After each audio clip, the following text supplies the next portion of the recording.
Hi friends, Assam two लोकगीत video channel पे आप सबके बहुत बहुत स्वागत है। जी हाँ दोस्तों, अगर चैनल पे नए हैं तो प्लीज चैनल को सब्सक्राइब कर लीजिएगा और बगल में बेल आइकन घंटी है उसको प्रेस कर लीजिएगा कि ताकि जब भी हम वीडियो अपलोड करें तो सबसे पहले नोटिफिकेशन आप सबके मिले।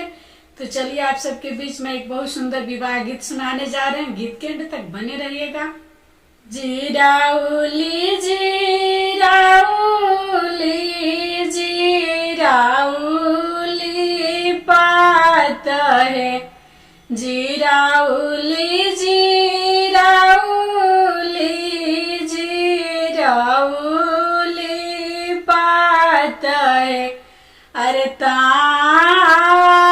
कान दूला लौड़े माए दान है। अरे कान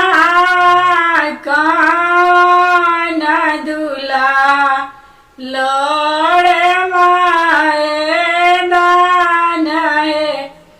हाथा के पानी आली आले कौन सराऊ खाड़ है।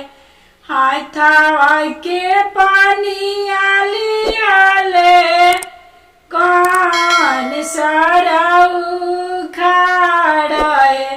अरे पीली जी जा ठंडा पनिया लड़ली माए दान है।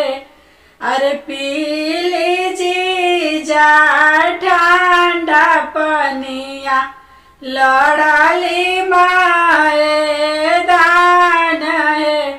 अरे जब तक ना देखब सरऊ दीदिया तो है। अरे तब तक ना पियब सरऊ पानिया तो है। हमारो तो दीदिया जी जालड़ी का नादान है।